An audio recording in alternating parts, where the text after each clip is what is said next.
Hey everyone, it's Rob Ryder. Friday, February 14th, 2014. We'll be talking about abstract of judgment and the $5 license plate. Interesting how they went together. Didn't start that way, but it's kind of how they ended up. And this is just an overview on the abstract of judgment. Just like everything else, got to talk about it first, get it out, think about it some more, come back with some more about it. But interesting what it is. So my email address is courtofrecord@aol.com, courtofrecord@aol.com. Phone number 616-712-6179.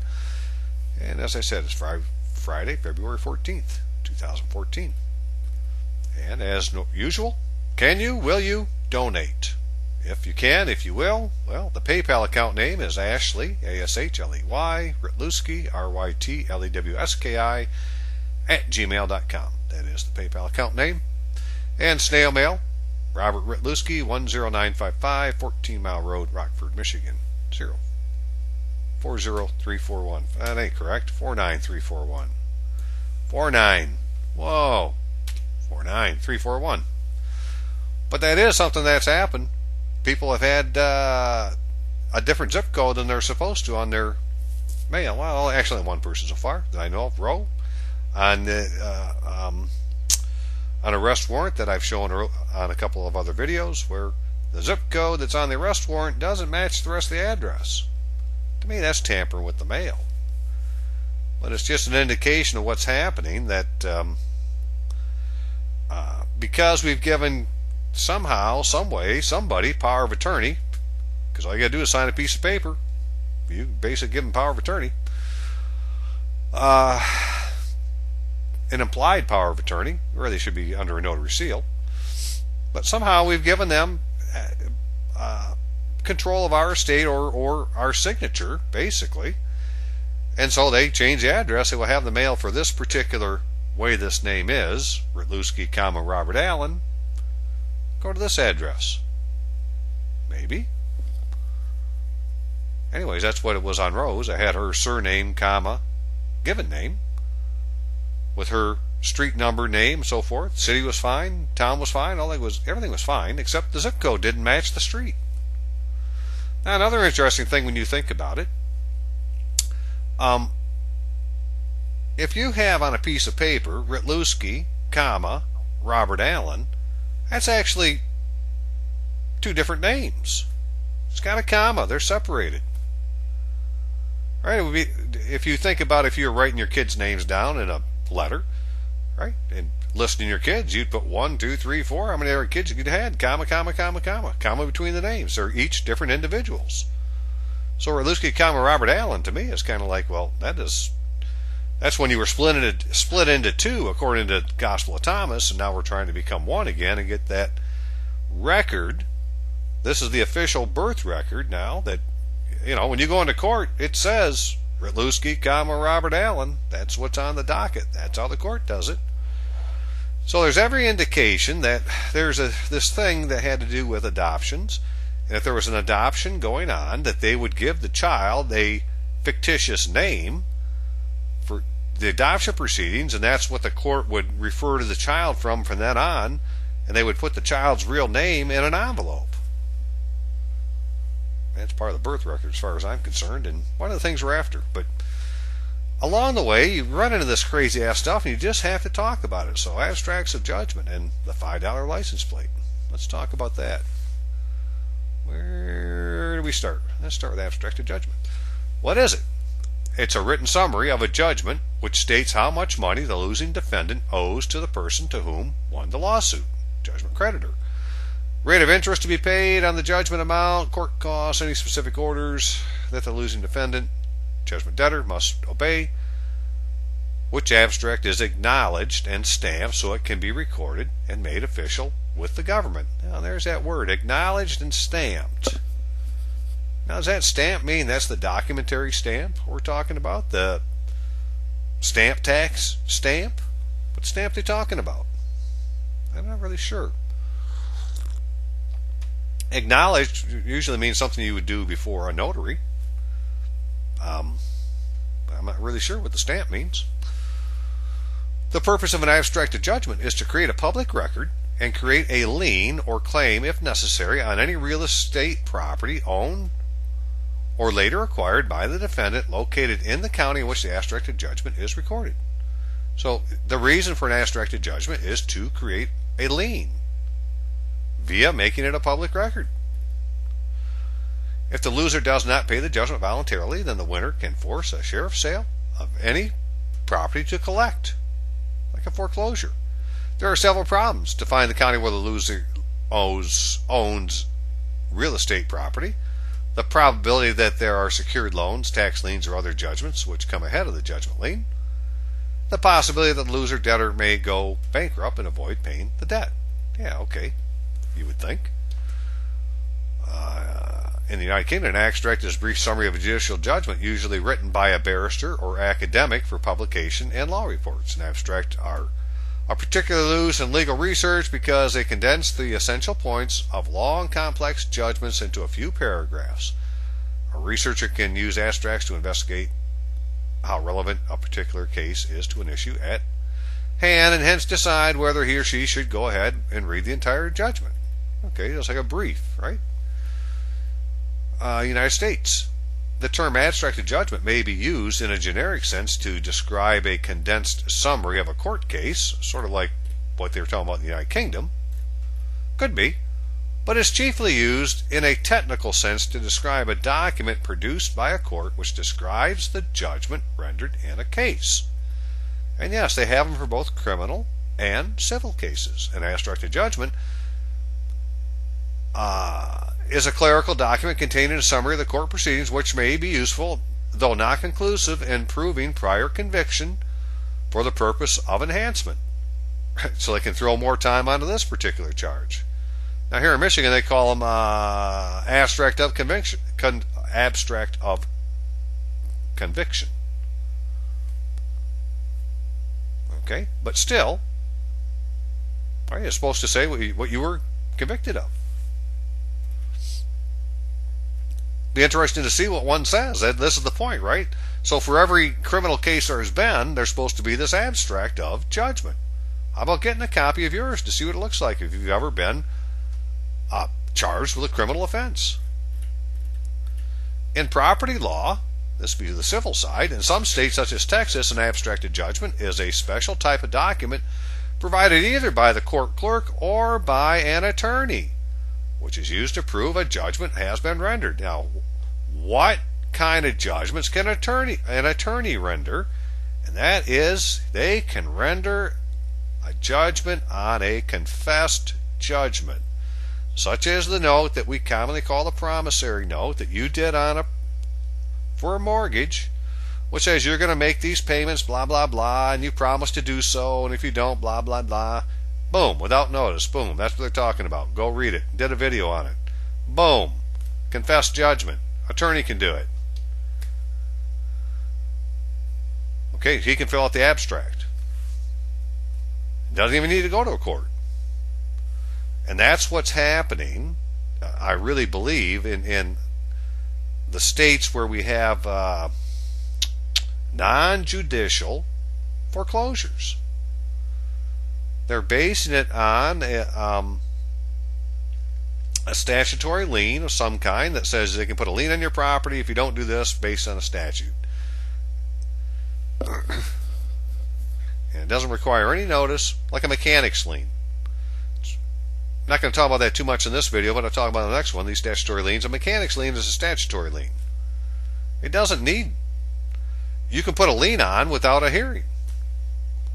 And that's the problem with the statutory lien. It doesn't take a hearing, doesn't take anybody to agree. Somebody just needs to fill out the paperwork and submit it, and boom, they've put a lien on your property. So, okay, so it can be done by a court clerk or by an attorney. The abstract may then be filed in another jurisdiction where it constitutes notice of judgment, lien, or debtor on the debtor's real property, thereby preventing the transfer of the property until the judgment has been paid. This process was described in the Supreme Court of the United States, 1987. directed the clerk to issue an abstract of judgment on application of a person in whose favor a judgment is rendered, no exception for superseded judgments.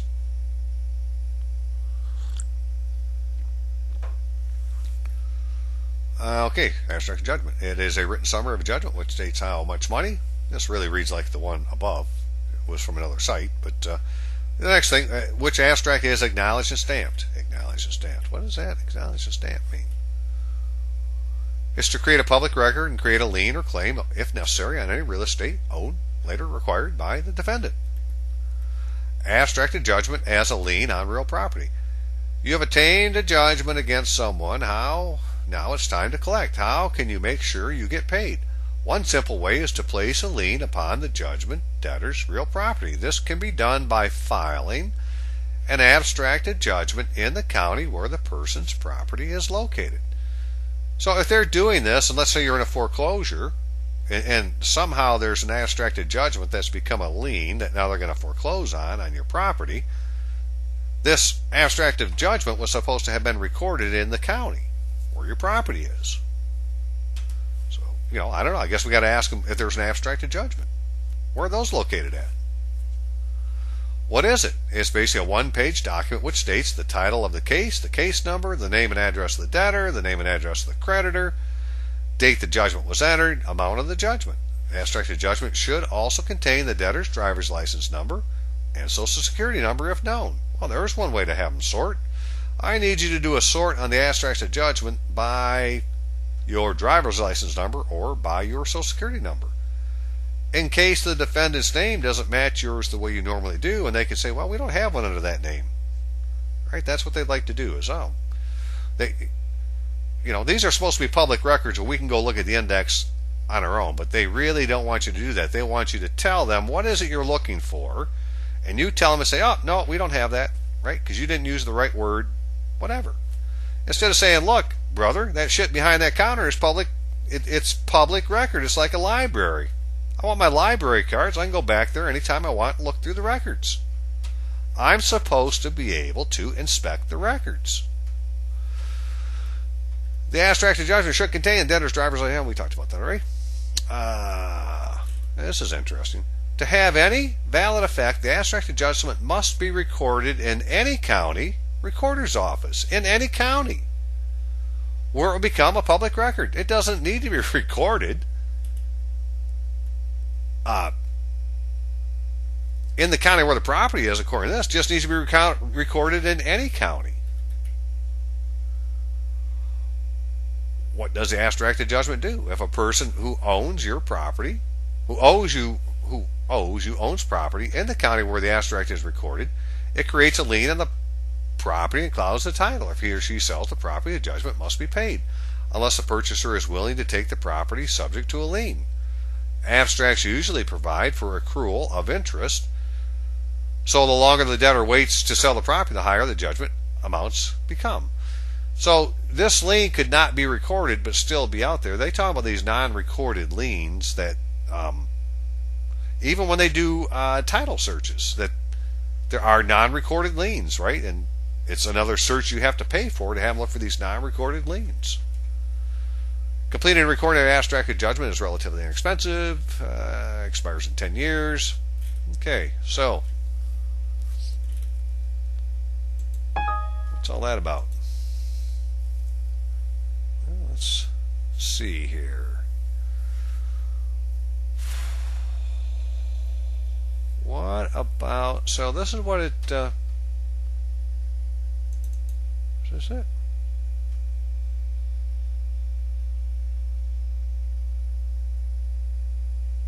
I believe so.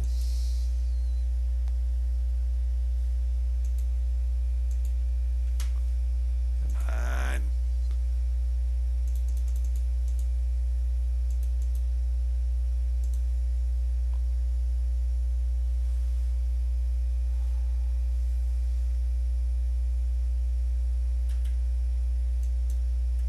Oh.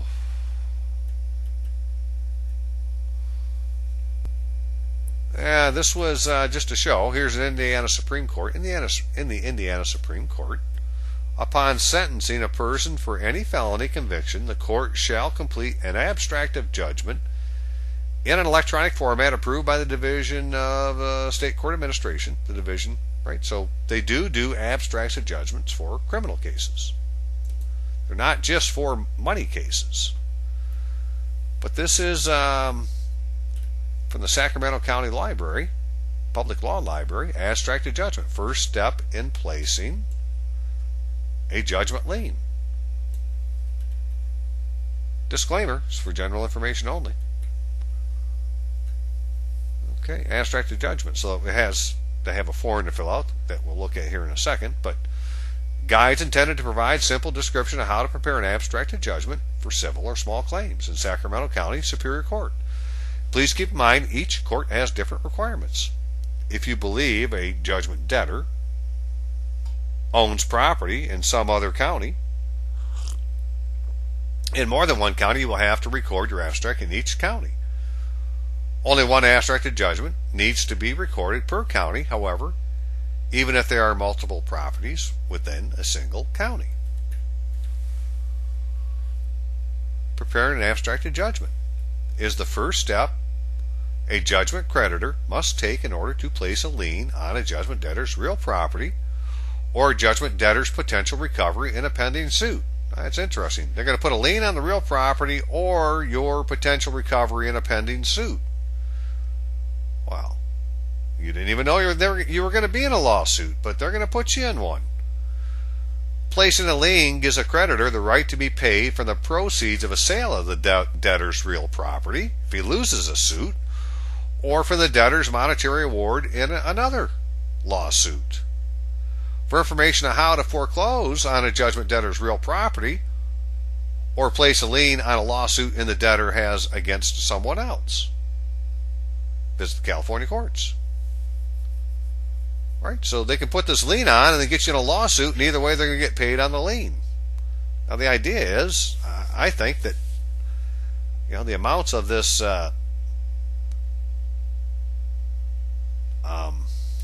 this lien, first of all, if they're using your note to say that there's a confessed judgment because you didn't make a payment that you promised to make, right? That the problem with that for them is that the debt was extinguished when they turned over the damn thing and they endorsed it and turned it into a check and deposited it. And once that happened, the debt's been extinguished. There is no debt. But they're not. That's why it's the endorsements on the back and not on the front, so they can show you the front and say, well, look, it's got, you promised to pay this. Doesn't matter, it's already been paid. We want you to pay it again. Extinguishment of debt. They surrendered your private note for a higher form of security, a private public note called Federal Reserve notes. And so the debt was extinguished. And the other one is when they just surrender the note to somebody else. Right? So if they can't produce the entire note, the original, then the debt has been extinguished. You don't have to take their shit about having a copy. And remember that the note was probably more than one page, right? So even if they have the single page or something like that, or they say, yeah, I have it, but it's in another suit or something like that, that doesn't matter. They can't produce the frickin' original blue ink signature page. The debt's been extinguished. Extinguishment of debt. Google it. So once you've completed an abstract of judgment, you must take the form to the Superior Court that issued the judgment so the court clerk can verify or certify the document. Okay? So first you had to have the judgment, and then you got to fill out the form, and you got to take it to the clerk so they can certify the document. You'll then need to take the certified abstract of judgment to the county recorder's office, which will record the document. After recording, you have a lien against the property. Right? So you fill out the form, you get it certified, you take it to the county recorder records it, it puts a lien against the property. That's it in a nutshell. So how does it work? Complete the steps. You make 4 copies. That's simple enough. You may file your completed abstract of judgment with the Gordon D. Shaber Sacramento County Courthouse by mail or in person. The clerk will return the original to you with the court seal on it. Certified. All right, that's the certified they talked about above. Once you have it certified, then you take the original, which has been certified, and at least 3 copies of Sacramento, with at least 3 copies to the Sacramento County Recorder's Office. If you're recording in another county, please be sure you send it to them, blah, blah, blah. The county recorder will provide notice to the debtor. What's the important thing of all this? If there is a abstracted judgment against you, it had better have been certified by the court, or it is an error and omission and it has no force and effect. That's why you want to find out if there's an abstract of judgment against you in any form or fashion. And it would be one of the things that you would ask for in a court case after you've done your proper filing of your appearance. And you would get a hold of the attorney of record for the defendant and say, hey, you guys have any abstracts of judgment, or you got the certificate of good standing for your client. You know, I need this, this, this, this. You make up a list of things you need. And when they can't produce this, this, this, this, well, then you motion for the court to make them produce it. If they can't produce it, well then, you know, especially if they can't produce the certificate of good standing for the defendant or for the plaintiff, well, that means they're suing in the name of a fictitious plaintiff. That'd be contempt of court. You can have an ex parte contempt of court hearing. So the county recorder will provide notice to the debtor. So it's the county recorder that's supposed to send something to the debtor that says that this has been filed. Has anybody received a copy of an abstract of judgment? I would say not. Right? Now, why is that? Well, let's find out. Does it mean they're not doing it? Could be. Could be that there isn't any. But it could be. This is what the form, we'll look at the form itself in a second, but I just want to point something out. My favorite thing to look at anymore is right here. Name and last known address. Because one of the things that they have to put in, if they get a default judgment against somebody, the attorney of record has to put in a certificate of last known address. So Doug J. Debtor, 11 Main Street, number 22. Now, I'm not saying that that's really that different, right? 11 Main Street, number #22. Well, what the hell does that mean? Right? I know it could mean apartment, but it doesn't have to mean apartment. It doesn't say it means apartment. If it was apartment, it'd have APT. As far as I know, the post office has got an abbreviation for apartment. 11 Main Street, number 22. It's like a box number, right? Now, if you go to 11 Main Street and you don't see box number 22, well, you don't put the mail in there because it's post office mail. This isn't the fucking letter shit that the USPS carries. No, this is official documents, man. Post office. And they ain't going to put it in a box unless the box matches what the mail says. And so if your box didn't say 11 Main Street, number 22, they wouldn't put it in there. And then it would go back and say, hey, we tried to get it to them, but it came back, right? We sent it to the last known address. Okay? And then, this is the amount that goes in, and blah, blah, blah. You can look this up yourself, right? But the court clerk will insert the court seal and insert the date. Abstract was certified. Boom, ba-boom. Those things have to be on there. So number one, you could go to the court to see if there's any abstracts that they've done against you, but they're supposed to be recorded, right? So if we think about it, if somebody's foreclosing on you, then within that county has to be someplace where there's abstracts of judgment. I'm not going to say that it's in the uppercase county recorder's office, right? Because again, when you look at what this says, right? The lowercase county recorder will provide notice to the debtor. Okay? Even here, to the Sacramento County Recorder's Office. Now, I'm sure when you walk in to the building where you think the county recorder is in Sacramento, you're going to see a big ass sign that says uppercase Sacramento County Recorder's Office, not proper case. Where is the proper case Sacramento County Recorder's Office? Be good to find out. But it does say where it's located at. 600 8th Street, Sacramento. If you're in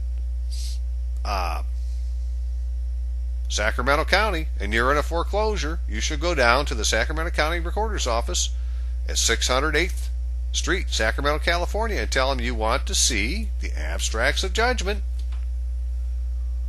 You want to go back and look. You just want to see how they've been entered, right? Here's my driver's license, and here's my social security number, and here's all the different ways you could put my name, and here's the name on the warranty deed, and here's all the different ways that there may be an abstracted judgment against me. Why don't you go see what you can find?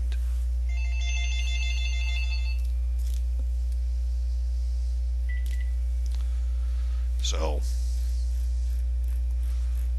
okay.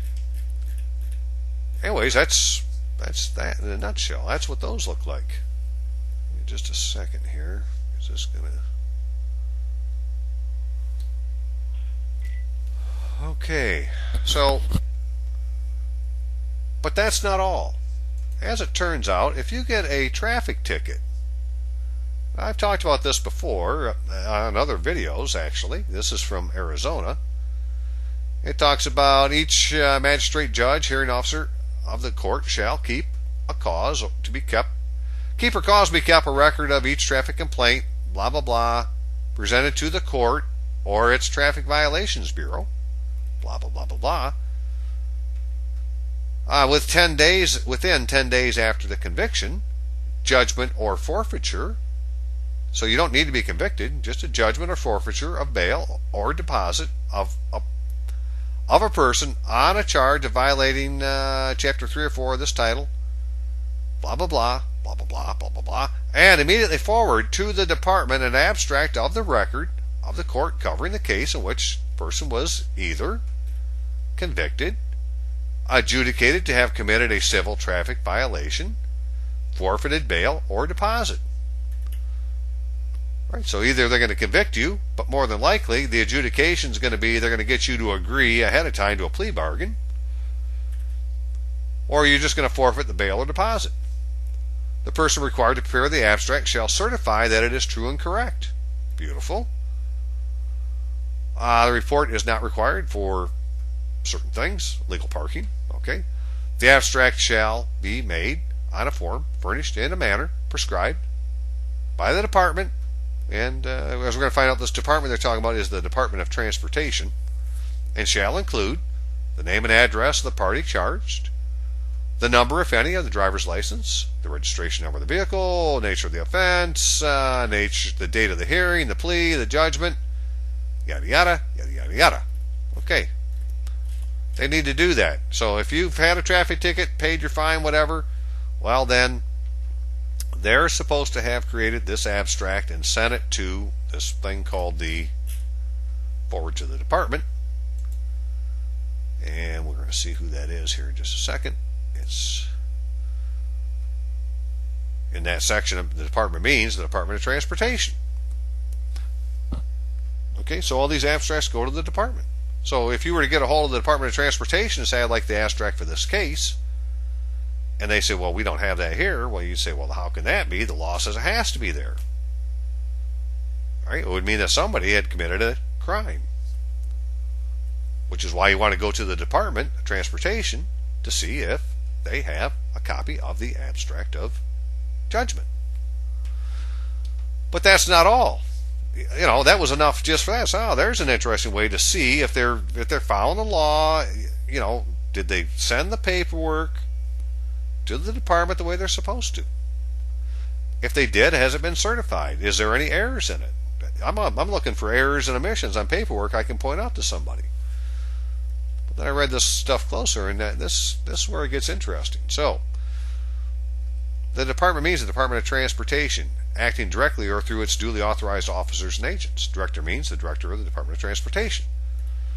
Assessor or director as county agent, except in counties that have entered into an agreement authorized by, this section we'll look at in a minute, the assessor of each county is an agent of the department for the performance of the acts and duties delegated to the assessor. The assessor of each county is an agent of the Department of Transportation for the performance of acts and duties delegated to the assessor. Well, does that mean everything the assessor does? They're an agent for the Department of Transportation for everything that the assessor does, because the assessor is the one who puts values on property. A county assessor or director, or the director in those counties that have entered into an agreement authorized in 2006, may establish outlets for the issuance of licenses as necessary. The outlets and offices are constituted county offices of the department. So it would be a county office of the Department of Transportation at the state level. It's like the local state level Department of Transportation. What is this? 28/2006. The director and the county board of supervisors may contract to provide for the transfer of the duties and responsibilities of the county assessor pursuant to this title to the department. Well, does that mean that they're going to take all the duties and responsibilities of the county assessor and give it to the Department of Transportation? Is the Department of Transportation going to become the frickin' county assessor? That's kind of what it sounds like. The agreement shall provide for the following: the purchase and conveyance of real property presently used, subject to available monies; the transfer and payment of personal property presently used; the employment of persons presently employed by the county if the employees desire the transfer, the effective date of the transfer; the transfer and payment of personal properties; and the purchase and conveyance of real property, right? Well, real property and personal property, what are those, right? They're your property. And somehow the assessor, if they get involved in this deal, his duties are going to go to the Department of Transportation. On the agreement's effective date, the department assumes all the powers, duties, and responsibilities of the county assessor pursuant to this title. I don't know what that means exactly, just as far as this title is concerned, or all the powers and duties of the county assessor. Either way, something the county assessor did is going to go to the Department of Transportation. Or the county assessor is sitting here as the agent for the Department of Transportation. The Department of Administration shall transfer into the state service on a non-competitive basis a permanent county employee who is affected by the agreement authorized by this section and who desires to be transferred to state employment. So basically they're talking about the county assessor can be transferred to state employment. All right, okay. Well, let's go further. Fees. This is under transportation in Arizona. This 28, section 28 of their revised statutes is about transportation. For each certificate of title, salvage certificate of title, restored salvage certificate of title, vehicle registered certificate of title, $4. It's $4 for a certificate of title. For each certificate of title for a mobile home, $7. The director shall deposit $3 for each, except as provided in some other section. For the registration of a motor vehicle, $8. Except the fee for motorcycles is $9. And this 281177 is for off-highway vehicles like ATVs and so forth. So, for motor vehicles, it costs $8 to register your car. Well, how much are people paying to register their car? I mean, if they went into the DMV in Arizona, what's it cost to register your car? Should cost you $8 if you're going to the right door. But that's not all. For a duplicate registration card, $4. For each special 90-day non-resident registration, $15. For the registration of a trailer or semi-trailer that is not a travel trailer and that is 10,000 pounds or less gross vehicle weight and that is used in the furtherance of a commercial enterprise, $8. Should call you $8 to register your vehicle in the state of Arizona, to register a trailer 10,000 pounds or less. For the registration of a trailer or semi-trailer that is not a travel trailer and that exceeds 10,000 pounds gross weight, on initial registration, a one-time fee of $245. Now I know that. Anybody know a semi-driver? Ask them what they're paying to register their vehicle places. Goes on and on and on, right? For each one-trip registration permit. But here's the best one. For each identification plate bearing a serial or identification number to be affixed to any vehicle, $5. Cost you $5 for a license plate for your car. They call identification plate bearing a serial number or identification number. Well, that sure sounds like a license plate to me. $5. Why are we going to the Department of Motor Vehicles? Go find this agent, right? Go find. In fact, Bobby's working on this right now. Find this dude. The assessor of each county is an agent for the Department of Transportation, unless they do the switcheroo and then they're going to put somebody else in there. But all this is run, right? The department means the Department of Transportation. Not the Department of Motor Vehicles, the Department of Transportation.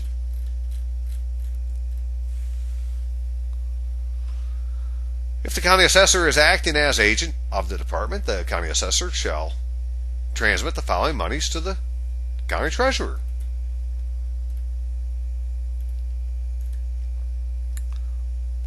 Each county assessor shall collect and transmit monies received, motor vehicle emissions, inspections, exemption fees, or certificate of waiver, right? So apparently there's some way to get around that stuff, a certificate of waiver.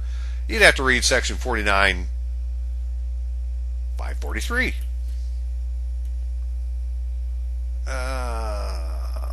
I don't know, the 28-2000, there was no 28-2007 for some reason. It wasn't in there. Duplicate certificate of title. Certificate of title is valid for the life of the vehicle. They're not going to participate in the real ID. Let me see. They got 6 transportation districts.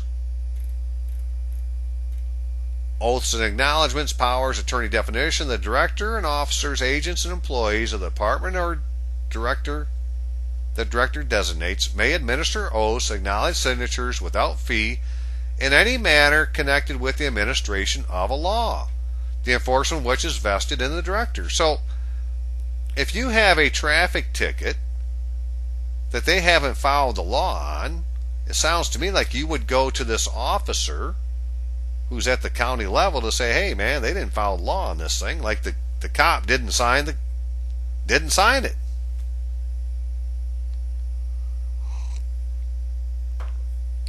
That, the Department of Transportation is the one who should be handling things to do with the motor vehicle code. Not the frickin' play court they take you into. It's the jurisdiction of the director of the Department of Transportation.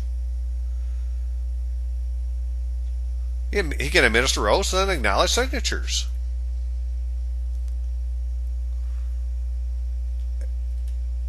In any manner connected with the administration of a law, the enforcement of which is vested in the director.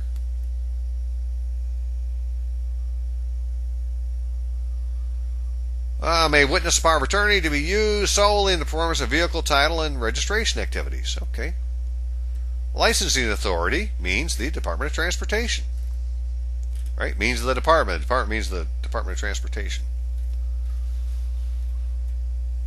Conviction has the same meaning prescribed in some other section as meaning final conviction and judgment, including order of juvenile court, blah, blah, blah, criminal damages to property, felony offense, the commission of motor vehicle, forfeiture of bail. All these things are the same as a conviction. If any of these things have happened, there should be an abstract of the case that's been forwarded to the department, being the Department of Transportation. Judgment means a final judgment in any of the following: finding of a court that the individual is responsible for civil traffic violation, blah, blah, blah, blah, blah, blah. So my point is, if we go to this place and they haven't done this because there isn't a final judgment, there really is no conviction, they're not really sending the paperwork to the state, they're just keeping the money, it's all a big scam, well, you would take your complaint to this dude here, the director and officers, agents, and employees of the Department. The director designates may administer oaths, acknowledge signatures without a fee in any matter connected with the administration of a law. You'd say, take my oath. Right, here's the ticket. You're telling me you don't have a copy of the abstract of judgment. I say there's a crime being committed. I swear to it. Go investigate. This is good. State of domicile means the state or jurisdiction where the person has the person's true, fixed, permanent home and principal residence, and to which the person has the intention to return after an absence. We need to find out. Ask him, hey, I want my state of domicile. It's in your law. What do you mean by it? The following fees are required for driver's licenses. Now, this is through the Department of Transportation. Again, they have DMVs, I guess, Department of Motor Vehicles, out in Arizona, but they didn't say that. This is the Department of Transportation. A Class A driver's license, $25. Class B, $25. Class C, $12.50. Class D, $10. Class M, $10. For taking a driving test, Class A, $25. Class B, $25. Now, those are commercial licenses. Class C, $12.50.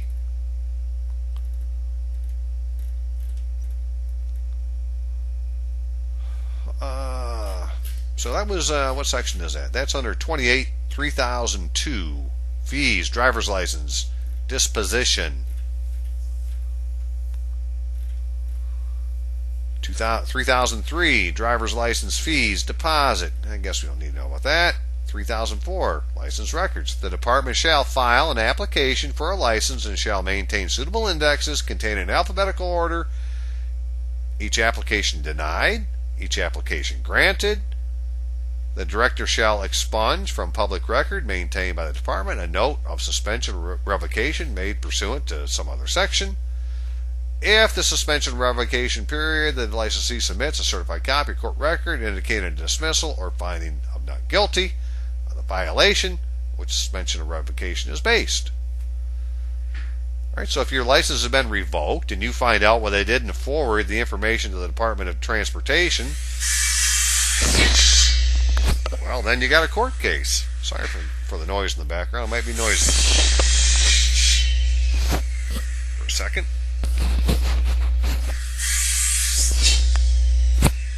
It's my son-in-law cutting firewood. Kindling. The department shall file all abstracts of court records of convictions. Yeah, hang on a minute here. I have a talk with them. Hey everyone, it's Rob Ryder back again. Sorry about that. Too much noise in the background. Stopped, made a phone call because Bobby in Arizona tried to call me while I was doing this video. I talked to him, and he talked to the people at the Department of Transportation in Arizona about a traffic ticket, a speeding ticket he had basically a year ago, December. So it had been December 2012. And he wanted to see the abstract of the record, like it says right here, right? So this is traffic cases, records, blah, blah, blah.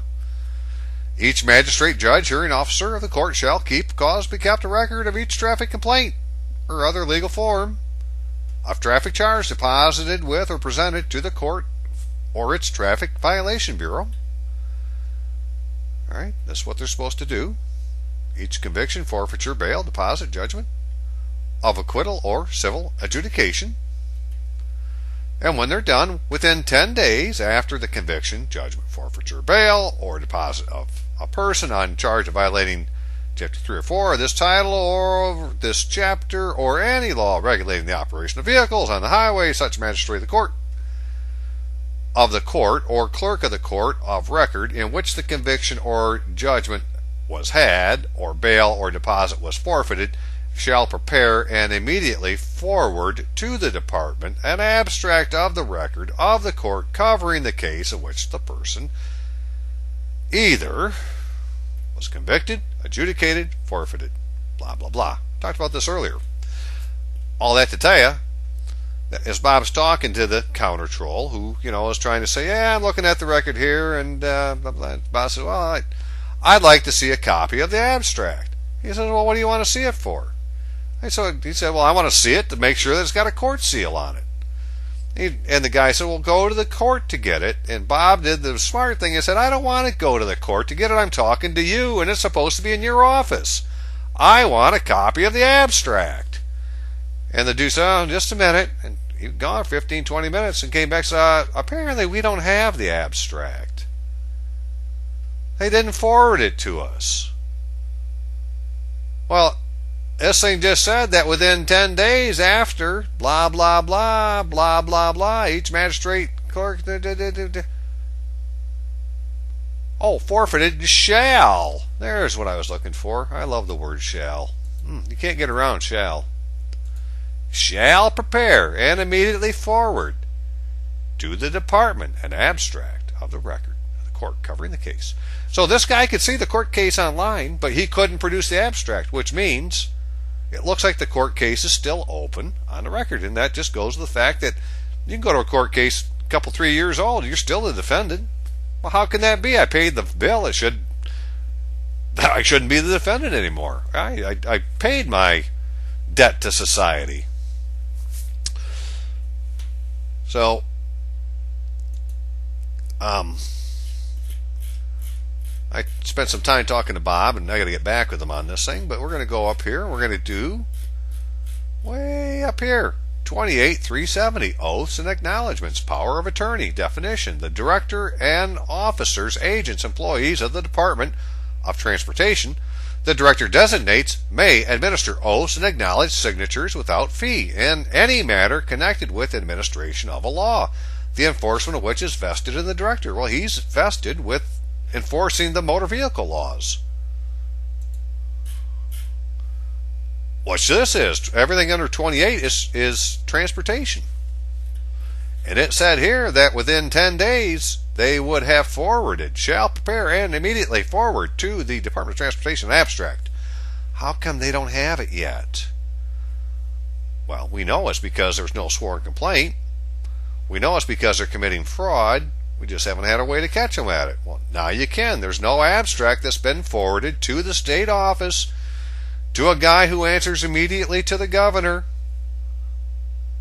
And it was supposed to have been sent to him, and it wasn't. So we're going to put a complaint in because this office can administer an oath. So I said, Bob, call the guy up and say, look, if you don't have an abstract of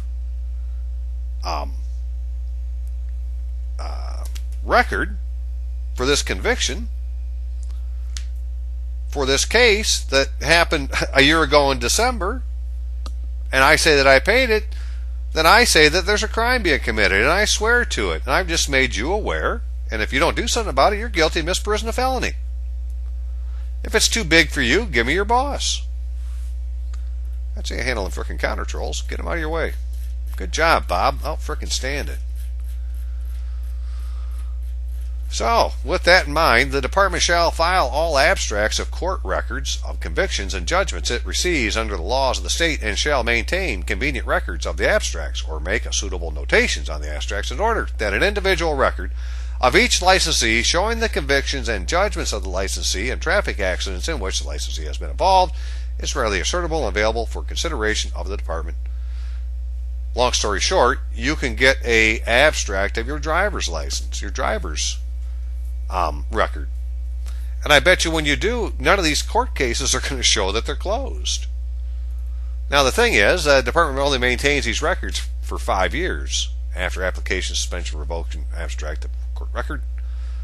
So, I think that they're only keeping a 5-year run of what's happened. If it's older than that, they're not going to have a record of it anymore. The director shall establish procedures to allow a person applying for a driver's license, permit, or non-operating identification license pursuant to this chapter to indicate during the application process first preference. Okay, well, who cares about the organ and tissue donor? The fact is, you got driver's license, permit, or non-operating identification, like a state ID.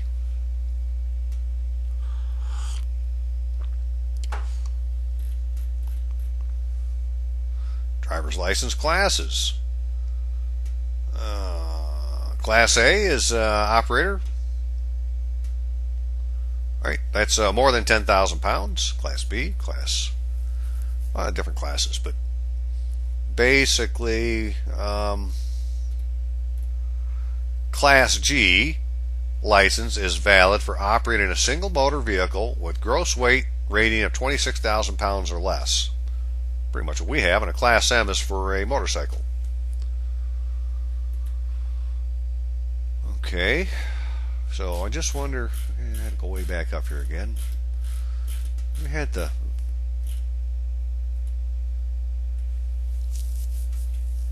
fees. They even got a Class G on here. There is no fee for Class G. Except as provided in paragraph 1, each original renewal or reinstatement application for Class D, G, or M license. Okay. If you're 50 or older, it's going to cost you $10 to get a license. 39 or younger, $25 for Class G license. Again, this is all through the Department of Transportation, not the Department of Motor, or not through the DMV or whatever the hell they call it.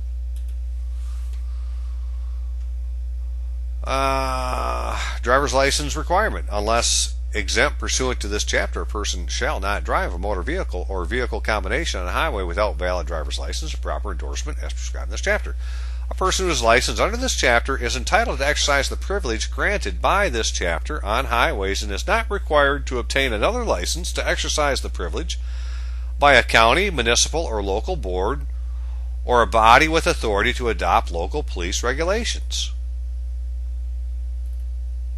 See, I think the DMV is that private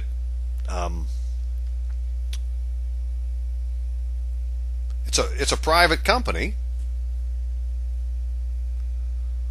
It's a board or body with the authority to adopt local police regulations, I guess. I mean, I don't know. All I know is this is the Department of Transportation.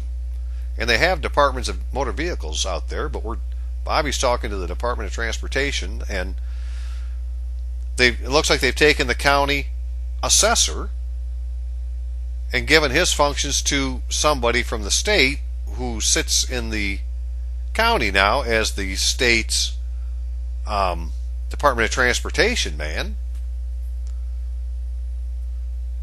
But it looks like he's over assessing things also. Real and personal property.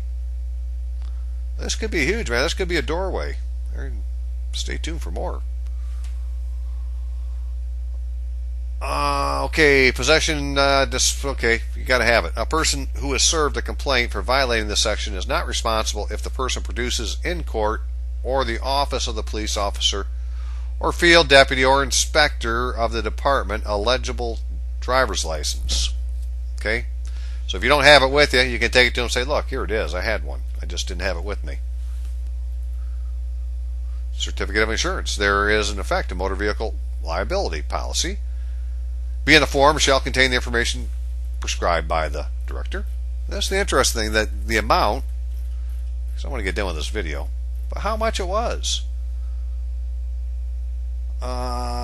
After consultation with insured companies authorized to issue motor vehicle liability policies in the state, the director of the Department of Insurance shall approve a reasonable plan for the equitable appropriation among the companies of applicants for policies and for motor vehicle liability policies who are in good faith entitled to but unable to procure the policies through ordinary methods. So they got some kind of plan set up, right? So you may want to check their plan and see if it's cheaper. After a plan has been approved, all insurance companies authorized to issue motor vehicle liability policies in the state shall subscribe to and participate in the plan. You don't have a choice. You're going to participate. Subject to limits exclusive of interest and cost for each vehicle as follows. So here's what you need to have for insurance according to the Department of Transportation. A $15,000 because of bodily injury to or death of one person in one accident. $30,000 bodily injury or two or more people. $10,000 because of injury or destruction of property to others in any one accident. Right? So your total here is $15,000, $30,000, and $10,000. That's all you need to carry for coverage.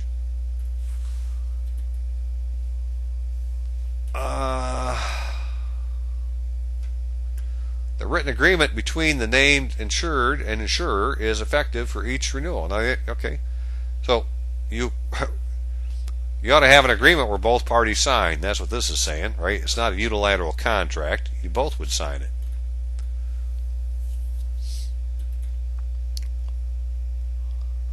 For damage to property owned by, rented, and charged transportation by the insured, it is subject to the following provisions that are not required to be in the policy.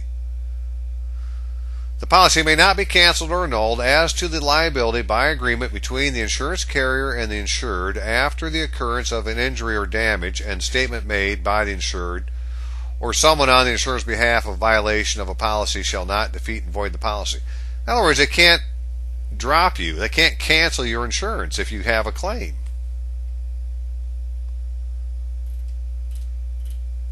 Right? This is a lot different than at least what I'm used to hearing about for traffic and so forth. Oh, okay, that's enough. I can't hardly take any more. Except for this, monies or certificates of deposit as proof.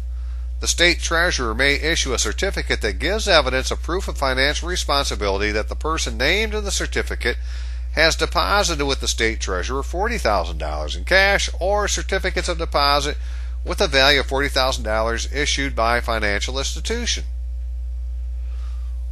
Well, in fact, Bobby had this told him just last week. He was down talking to the state vital statistics office, who said your birth certificate that you get from them is a security. All right, well, how do I monetize it? Right? Can I give it? Maybe we're supposed to give it to the state treasurer. Here, monetize this thing for me. Put it in the kitty. I don't know. Okay, but that's pretty much it for today. Big thing is, big, this is big. They aren't forwarding the abstract or record from these court cases to the Department of whatever, Transportation here. Now in Michigan it looks like when they talk about this, it's the lowercase Secretary of State. Lowercase. Don't know who that is yet, but in